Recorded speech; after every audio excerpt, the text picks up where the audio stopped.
हुन त तपाईँहरू हाम्रो भावना मिल्छ। अनुहार हेरेपछि बुझिहाल्छौँ कि के भन्न चाहनु भएको छ। राजनीति गर्दा हामी पनि भइसकेका छ। त्यसो हुनाले यो देशमा घुम्दाखेरि पनि मनोविज्ञान थाहा भइसकेको छ। यसका बावजुद पनि नयाँ नयाँ विचारहरू, नयाँ नयाँ चिन्तनहरू आइरहेका हुन्छ। कतै यहाँ मिलेका छैन कि यति गर्दाखेरि मिल्छ कि भन्ने यी सुझावहरू यहाँ त्रुटि देखिएको छ भनेर ध्यान आकर्षित गर्ने कुरा। विश्लेषण पुगेन कि यो विश्लेषण गर्नुपर्ने आवश्यकताका पक्षहरू या अझै पार्टीलाई झकझक्याउनु पर्ने भन्दा पनि नसुनेको हुनाले जोरदार आवाज उठाउनु पर्ने र सुधार गरेर पनि बढ्नुपर्ने अनेक पक्षहरू छ। त्यसमा तपाईँहरूको कन्स्टेन्ट निरन्तर निगरानी जरुरी छ। निरन्तर अध्ययन र निरन्तर तपाईँहरूको सुझाव चाहिन्छ। सुझाव सल्लाहहरूको लागि अझै हामीले विभिन्न फोरमहरूको पनि आयोजना गर्नुपर्छ। यो दोहोरो संवाद पनि आवश्यक पर्दो रहेछ। आजको यो कार्यक्रममा तपाईँले छोटो समयमा गर्नुभएको होला। बुद्धिजीवी परिषद र पेसागत महासङ्घ दुईवटाको नाम लेखेको छु, तर उपस्थिति अत्यन्तै थोरै छ। यो भएन, यसलाई सुधार्नुपर्छ।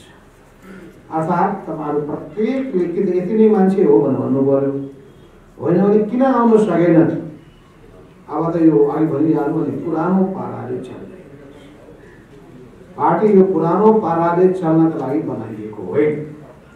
त्यो पार्टी विगत पुरानो पार्टी अर्थात् नेकपा एमाले 2071 सालदेखि शिथिल भयो।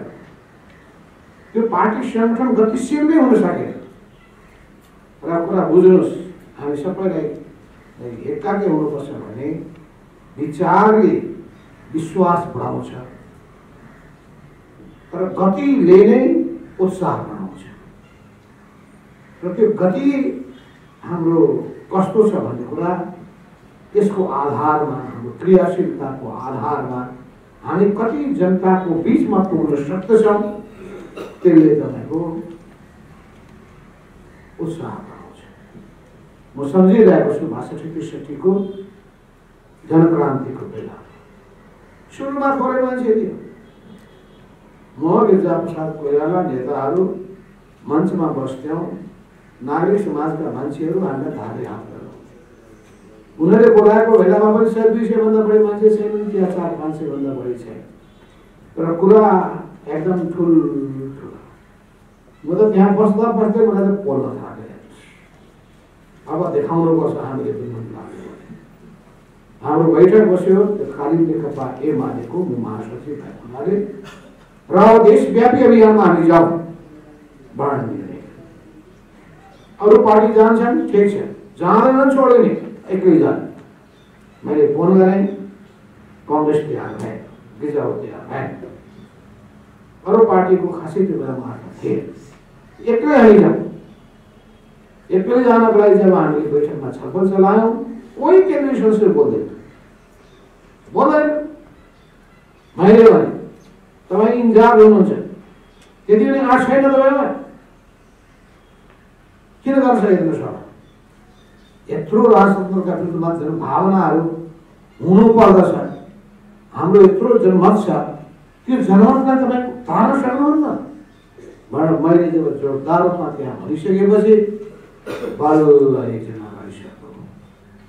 एकजना अगाडि सरिसकेपछि दोस्रो, तेस्रो, चौथो, पाँचौँ, छैटौँ, सातौँ बढिसकेपछि त्यो एउटा तरङ्ग पैदा गर्यो। तपाईँले सबैलाई स्मरण हुनुपर्दछ 2062 सालको मङ्सिरको हामीले 5 गतेका दिनमा बुटवलमा जुन विशाल सभा गऱ्यौँ, त्यसले गणतन्त्रको पक्षमा, राजतन्त्रको विरुद्धमा एउटा लहर पैदा गर्यो। हाम्रो आम सभा देखिसकेपछि कांग्रेसले पनि आम सभा गर्न थाल्यो।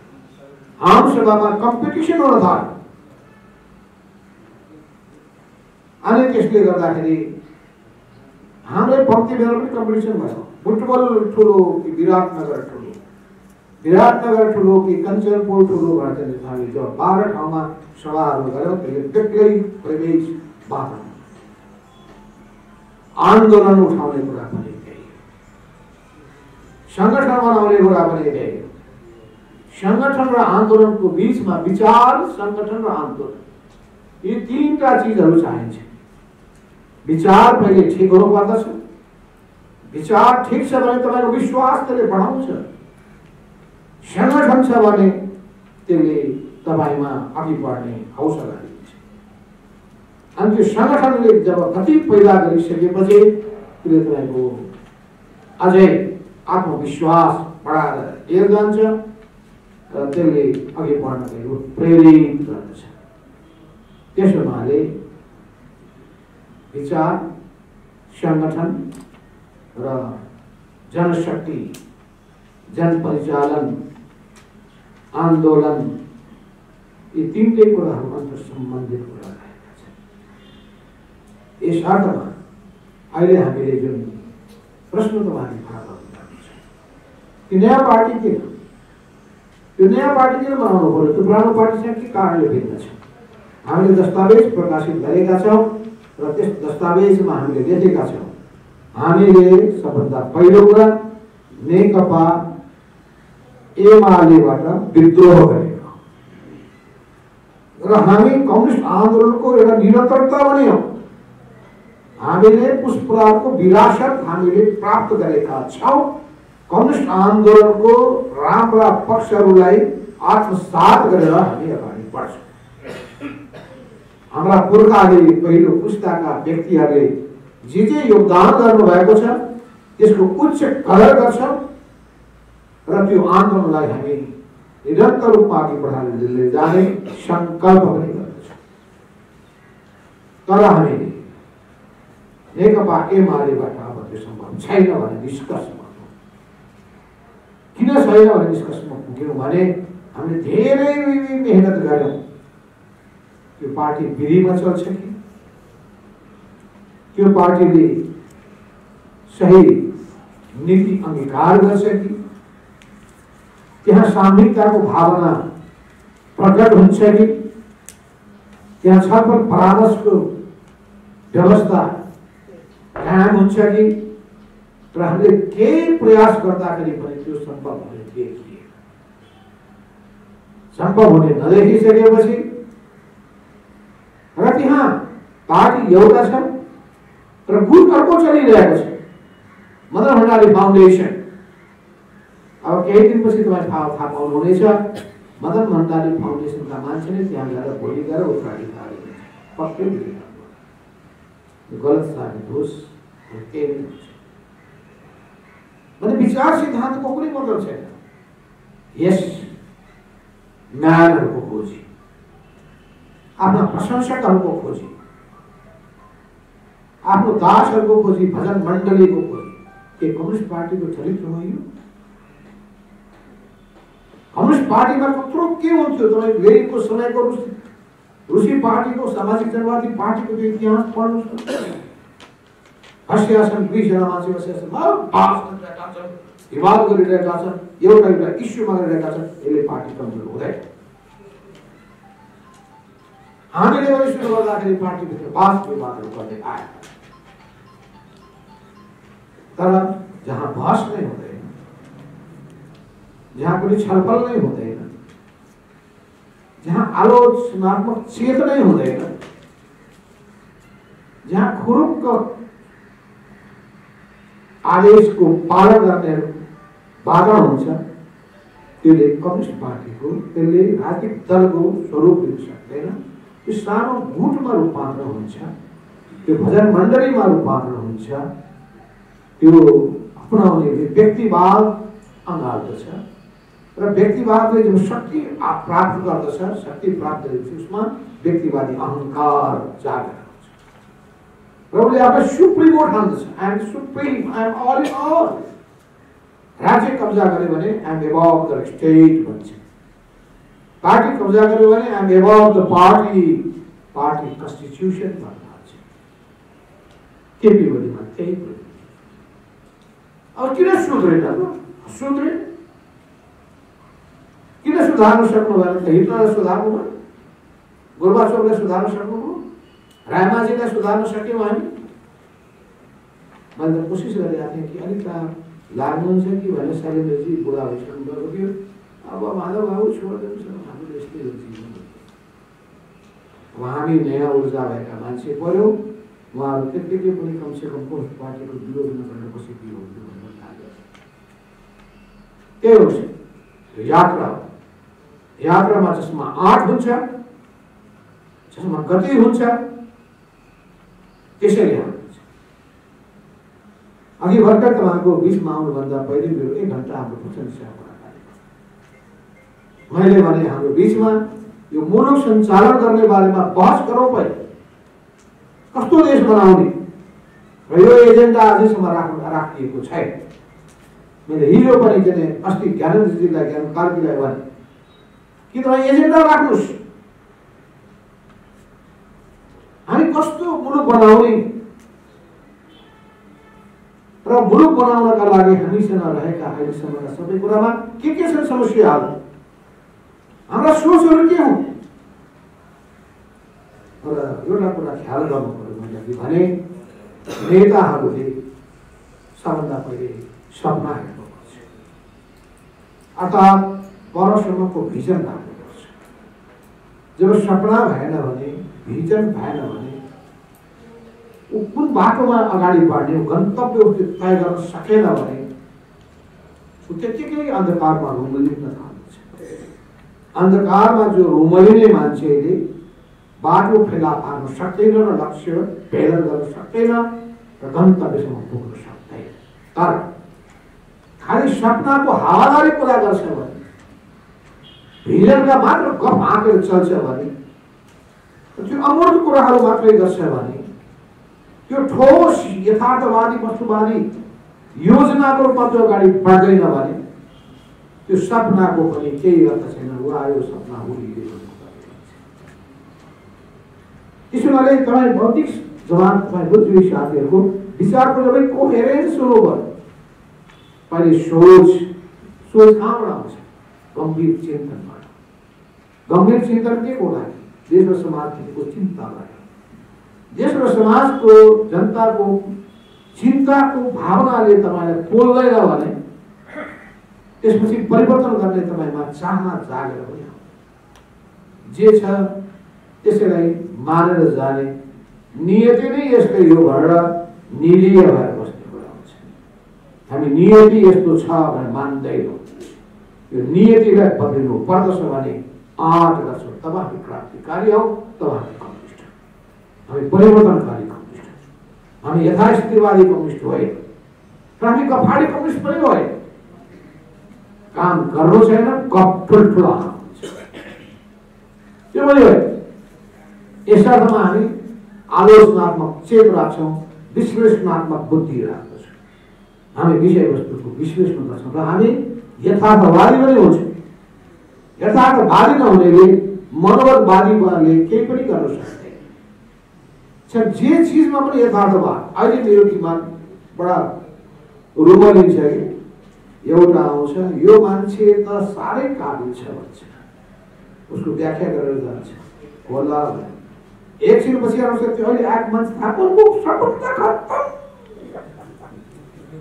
अब त मेरो दिमाग त बोलाउनु बेर छैन, कसको कुरालाई पत्याउने, कसको कुरालाई नपत्याउने। मैले हाम्रो भाषा चाहिँ भने यो जम्मैको अब तपाईँले पुरै सबै सुन्ने चाहिँ सबै सुन्ने, तर तथ्य नै मूल कुरा हो। हेर्नुहोस्, तथ्यले नै सत्यमा पुर्याउँछ।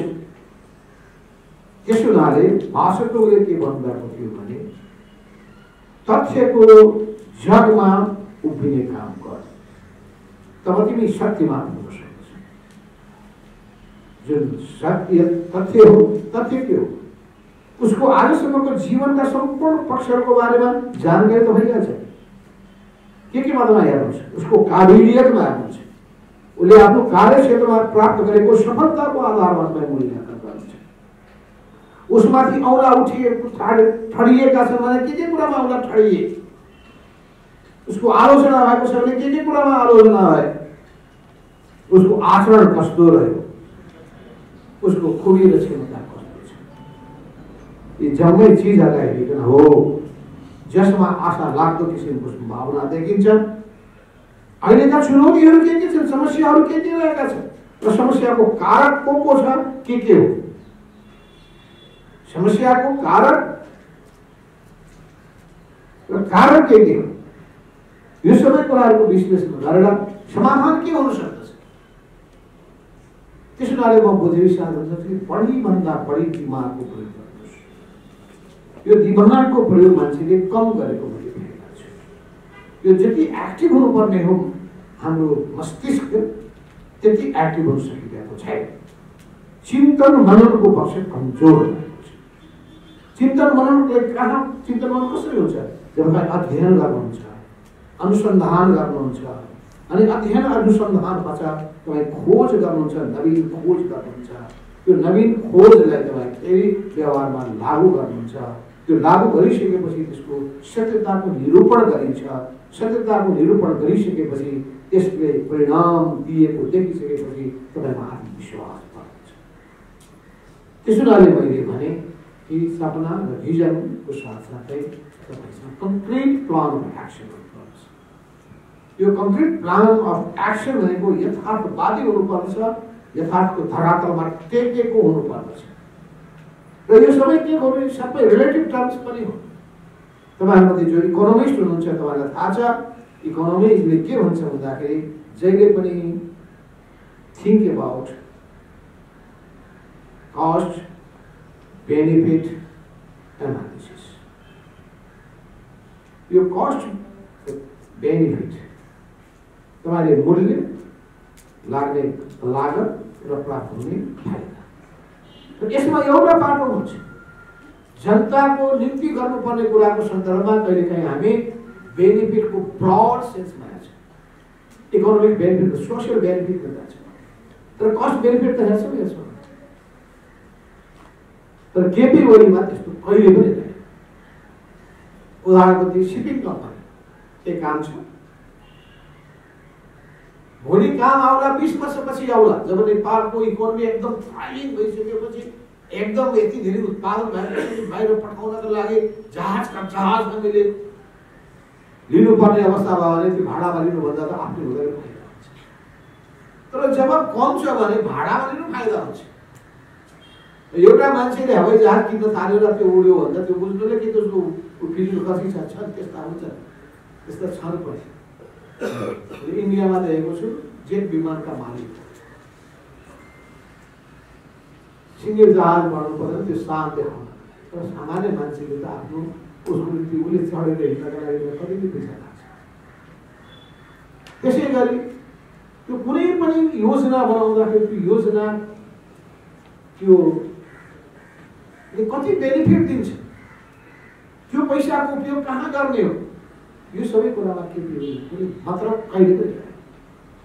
बालुवाटारमा चाहिँ हेलिप्याड चाहिन्छ।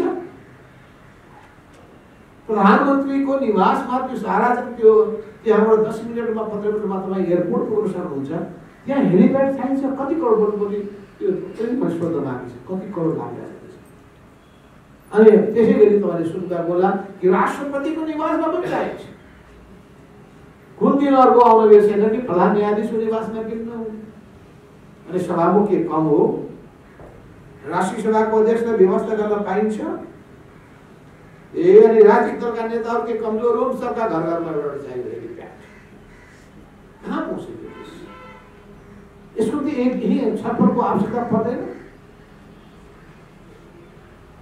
त्यो पैसा यदि अर्को काममा खर्च गरियो भने त्यसको लाभ बढी प्राप्त हुन्छ कि हुँदैन। एकदम ठुलो द्वन्द्व भइरहेको देशमा होला, कोही अफगानिस्तानमा राष्ट्रपतिको निवासमा किन्छ त्यसैको थाहा छैन, जहाँ निवास र एयरपोर्टको दूरी भनेको 2 घण्टा 3 घण्टा छ भने यहाँ केही छ कि मलाई थाहा भएन। तर नेपालमा काठमाडौँ यदि नजिकै छ एयरपोर्ट, त्यहाँ हेलिप्याड, त्यो पनि मलाई पनि थाहै थिएन। एउटा अग्लो ठाउँ देखेँ म, के रहेछ पार्क होला भने हामीले मर्निङ इभिनिङ वाक गर्दाखेरि पनि त्यसपछि त्यहाँ एक्सर्साइज गर्नको लागि ठाउँ होला भनेको त हेलिप्याड पो रहेछ। भनेपछि यति फिजुल खर्ची बालुवाटारमा भोजै भोज चल्थ्यो। तपाईँलाई थाहा छ? कल्चरल प्रोग्राम चल्थ्यो। कहिले पनि राजा महेन्द्रको पाला वीरेन्द्रको पालामा पनि तपाईँले त्यो नारायणहिटीमा मात्र पाए होइन, बरु राजकीय प्रजा प्रतिष्ठानमा गिर्जा प्रसाद हामीले मनमोहनदै गरे, हामी बस्यौँ। विचित्र हो, यति धेरै फिजुल खर्ची, देशको सम्पत्तिको बर्बादी, जबकि मितव्ययिताको आवश्यकता पर्दछ, पारदर्शिताको आवश्यकता पर्दछ, जवाबदेहिताको आवश्यकता पर्दछ। कुनै चिजमा जवाबदेहिताको हो, यी सबै चिजलाई ध्यानमा राख्दै र हाम्रा काम र आवश्यकताहरू थुप्रै छन्, अनन्त छन्। अहिले त्यसको प्राथमिकीकरण गर्न सक्नु पर्यो हामीले, र प्राथमिकीकरण गरेर कुन जरुरी छ। अस्ति म कहाँ पर्यटन मन्त्री आउनुभयो, कमरेड फलानले पनि हेलिकप्टर त्यो एयरपोर्ट यहाँ बनाइदिनु पर्यो भन्नुभयो। कहाँ बनाउनु भन्नुभयो? त्यो टिकापुरमा चाहियो। टिकापुरमा एयरपोर्ट, त्यसो भए प्रत्येक घर घरमा एयरपोर्ट पुर्याउँछ। उयो पहिलेदेखि सोधिरह्यो। एउटालाई मन लागेको छ उदयपुरमा एयरपोर्ट, अर्कोलाई मन लागेको छ सिरामा एयरपोर्ट, अर्कोले भनिरहेको छ कि चाहिँ यहाँ अर्घाखाँचीमा एयरपोर्ट, अर्घाखाँचीले हुन्छ गुल्मीमा एयरपोर्ट, यो जिल्ला जिल्लामा एयरपोर्ट हुन्छ। अनि मैले विचार गरेँ, त्यसो भए सिमराबाट मेरो घर जाँदा 2 घण्टा लाग्छ, 2 घण्टाको दूरीमा मेरो घरमा पनि गौरमा भनेपछि नेताहरू पनि बेला आउँछ। मान्छे बसिरहेको छ। यसो त्यहाँ एउटा प्रोग्राममा गएको थिएँ, सारा त्यहाँका कार्यकर्ताले घेरेर देखाउन लगे कमरेड एयरपोर्टको सबभन्दा राम्रो ठाउँ यही छ भनेर। अनि के गर्ने, यो जग्गासँग सिध्याइदिने सोधेको। अनि यहाँ एयरपोर्ट के चाहियो, कति घण्टामा पुग्छ त जग्गाको? अनि धेरै त लाग्दैन, 1.5 घण्टामा पुग्छ। अनि 1.5 घण्टामा पुग्ने ठाउँमा एयरपोर्ट चाहिन्छ। यहाँ राजविराजमा पनि एयरपोर्ट छ, विराटनगरमा पनि एयरपोर्ट छ। अनि मलाई एकजना मान्छेहरूले हाम्रो पार्टीमा आउने वाला थिए, रिसाएछ किनभने धरानमा एयरपोर्टको लागि मैले त्यही जवाब दिएको छु। उही धरानमा पनि एयरपोर्ट, विराटनगरमा हुँदाहुँदै भन्दै मैले।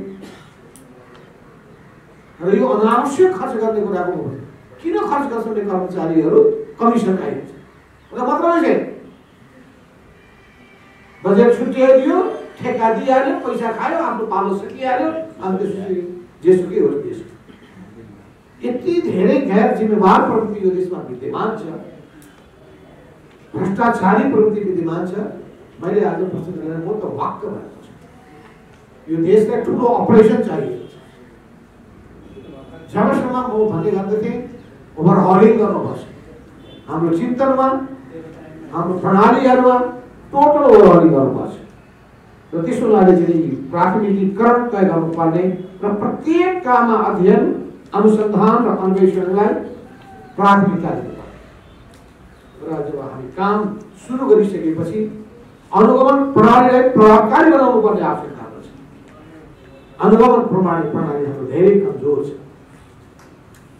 ठेक्का प्रणाली हाम्रो कमजोर छ, मूल्याङ्कन प्रणाली हाम्रो छँदै छैन, दण्ड र पुरस्कारको प्रणाली हामी स्थापित गरेका छैनौँ। टार्गेट फिक्स गरिसकेपछि त्यो टार्गेट पुरा भयो कि भएन भन्ने कुरामा हाम्रो चासो रहँदैन। 500 परियोजना एक वर्षमा जारी गर्छौँ र सबैलाई 10-10 लाख रुपियाँको बजेट यसरी देश चल्छ। 20 वटा परियोजना बनाउनुहोस्, एक वर्षमा पुरा गर्नुहोस्।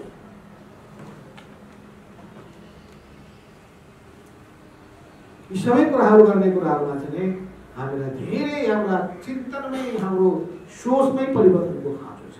त्यसको लागि मैले यहाँबाट आशा के गरेको छु भन्दाखेरि कि कसरी हाम्रो सबै सोच गर्दाखेरि हाम्रो नेपाल उद्देश्य के, नेपाली समाजको रूपान्तरण, नेपाली जनताको जीवनलाई सुखी बनाउने र त्यसलाई समृद्ध बनाउने र नेपाली स्वाभिमानको रक्षा गर्ने, नेपालको सार्वभौमसत्ता, भौगोलिक आन्तरिक मामिलामा यो हस्तक्षेपका विरुद्धमा दृढता छ। यसको निम्ति नेपाली समाजको यथार्थताको जानकारी हामीलाई हुनु पर्यो, यसको सही विश्लेषण हामीले गर्नु पर्यो।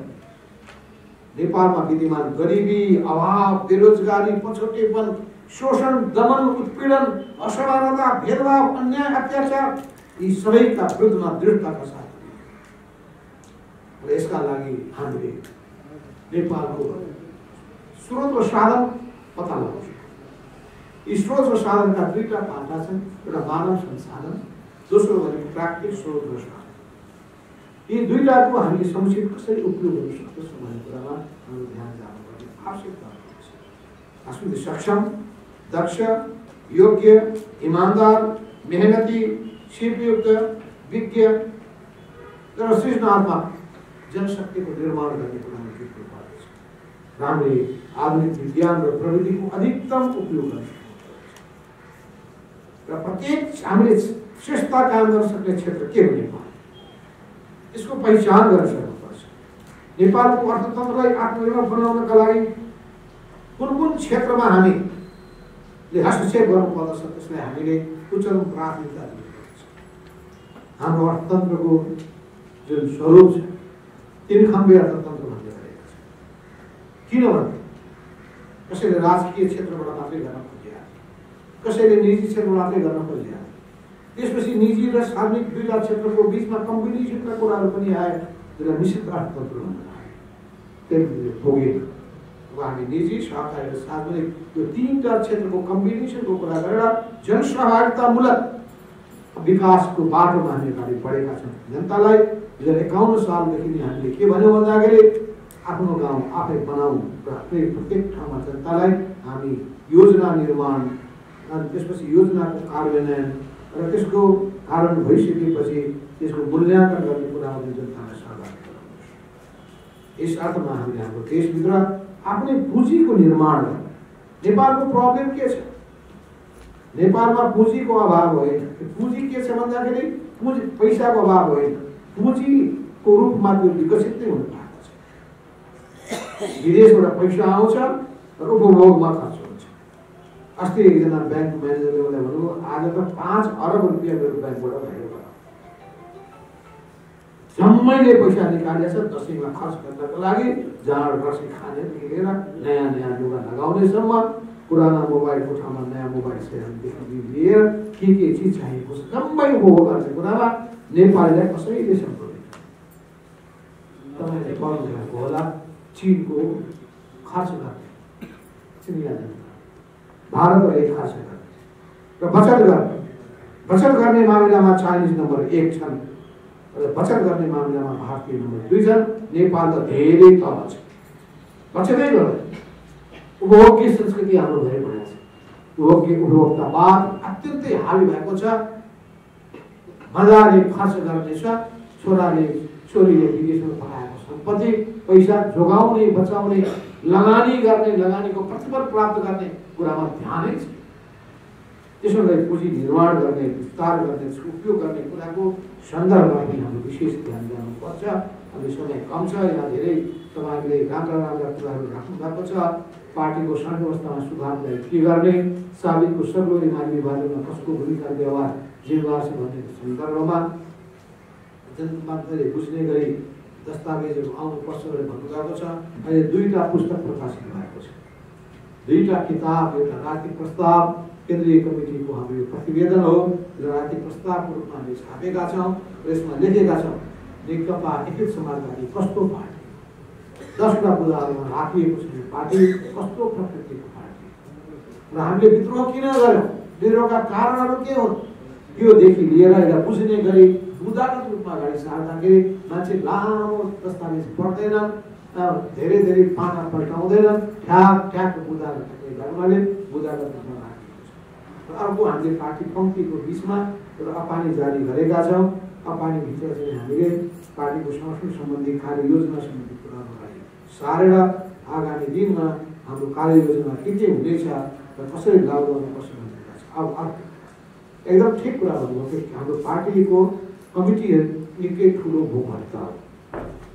किनभने एउटा प्रवृत्ति विद्यमान छ, मलाई पनि चाहियो त्यही कमिटी। यो यस्तो प्रवृत्ति छ, काम र दायित्व पुरा गर्नु छैन। त्यसो भएर मैले त भन्दै आएको छु कि अब प्रत्येकको कामको मूल्याङ्कन गरिन्छ। तपाईँले 1 महिनाभित्र कतिजनालाई पार्टी सदस्य बाँड्नु भयो, कतिवटा कमिटी बनाउनु भयो, कतिवटा तपाईले काममा पाठक लिनुभयो, यो मूल्याङ्कन गरिनेछ र यो एकदम सिस्टम हामी अहिले बसाल्न गइरहेका छौँ। त्यसपछि हामी फलानाको 1 महिनाको काम शून्य लेख्दै जान्छौँ। लाज भएर कि सक्रिय हुनु पर्यो कि त म त यो पदमा बस्न सक्दिनँ भन्नु। एकदम यो पदको निम्ति हानाथाप हेर्दाखेरि म पनि दिक्दार भएको छु। यो कम्पिटिटिभ सिस्टम भनेपछि इलेक्टोरल सिस्टम भनेको ठिक पनि हो, र अर्को कुरा तपाईँले भन्नुभयो कि पार्टीभित्र तपाईँले राष्ट्रको चुनाव प्रणालीको बारेमा ठिकै कुरा भन्नुभएको छ।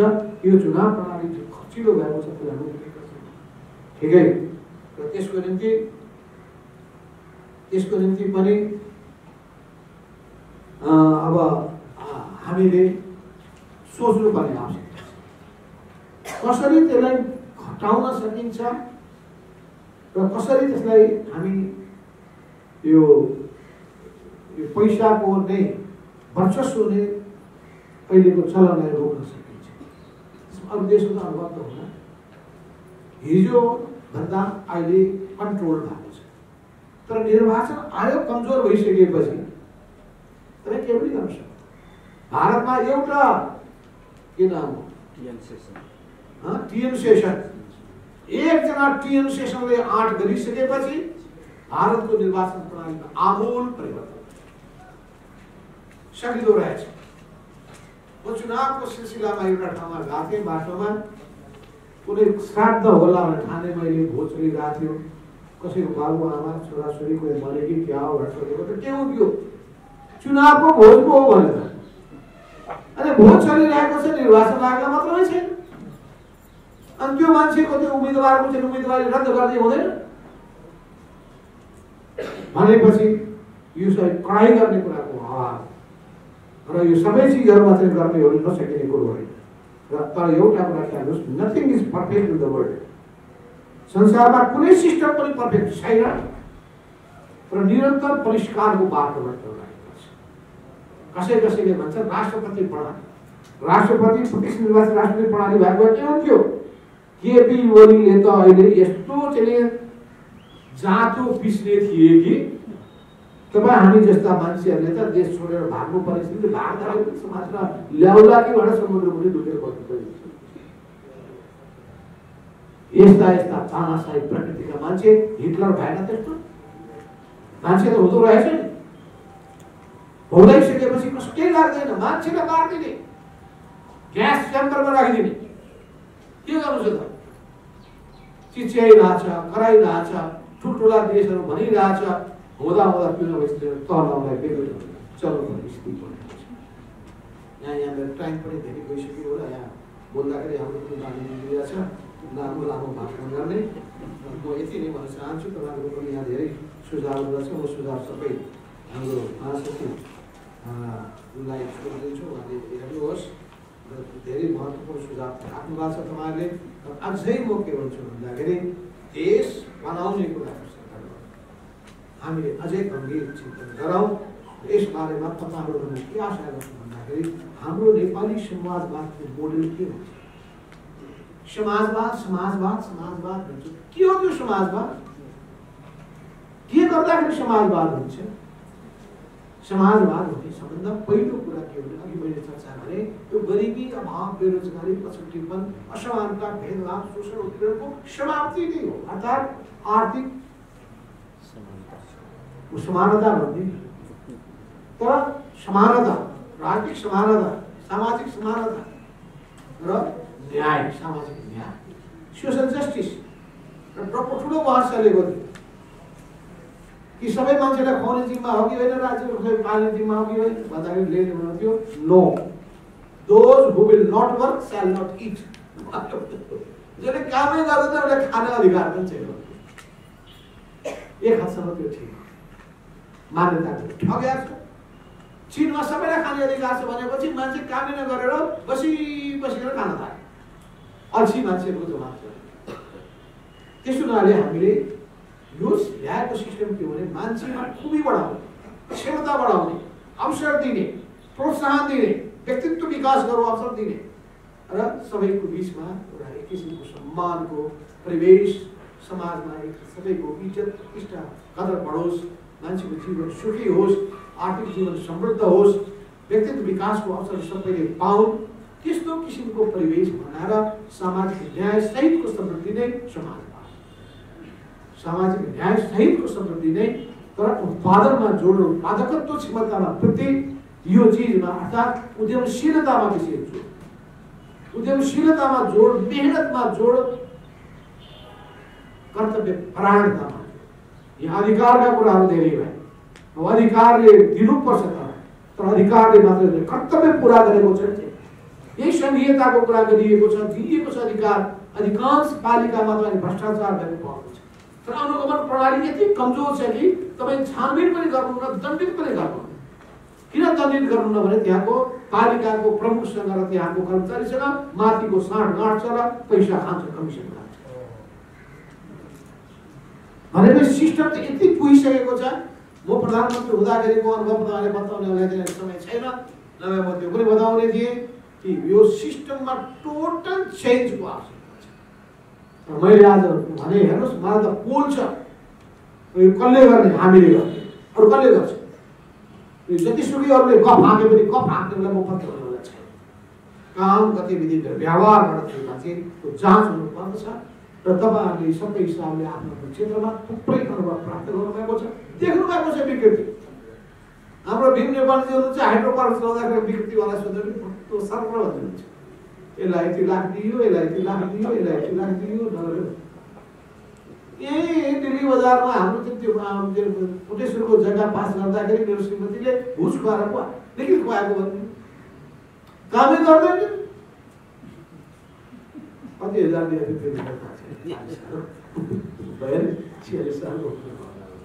भनेपछि कति त्यो बेलामा त त्यस्तो थियो। अहिले त प्रत्येकमा विदेशमा जानका लागि पनि, औषधि किन्दाखेरि पनि, भ्याक्सिन दिँदाखेरि पनि, टेस्ट गर्दाखेरि पनि यत्तिकै यो जुन भन्नु पनि एकदम ठिक क्रोनिक क्यापिटलदेखि लिएर यो कम्प्रेटर क्यापिटलिजमसम्म, यो दलाल पुँजीदेखि लिएर यो मेहनत गर्ने कमाउने बिचौलिया प्रवृत्तिदेखि लिएर यी धेरै प्रवृत्तिहरूमा पुरै सुधार गर्नुपर्छ। यो अन्तमा म के भन्न चाहन्छु कि नेपालको राजनीति स्वतन्त्र हुनुपर्छ, नेपाली स्वाभिमानलाई जगाउने हुनुपर्छ, सबैसँग मित्रता राख्ने हो, स्वतन्त्रता कसैसँग नराख्ने हो, तर आफ्नो आन्तरिक मामलामा हस्तक्षेपलाई स्वीकार नगर्ने ढङ्गले जानुपर्छ र हामीले देशभक्तिको जनता बुलन्द गर्ने, लोकतन्त्रका मूल्य र मान्यता, जनताको बहुदलीय जनवारले देखाएको त्यो मान्यतालाई अवलम्बन गर्ने, तर मार्क्सवाद लेनिनवादको मार्गदर्शनमा अगाडि बढ्दै हामी जनताको हित र कल्याणको निम्ति सामाजिक न्याय, समानता र समृद्ध समाजवादको निम्ति अगाडि बढ्ने सङ्कल्प साथ अगाडि बढ्नुपर्छ। त्यस दिशामा अगाडि बढाउँ। यिनै कुराहरू राखेर म आफ्नो कुरा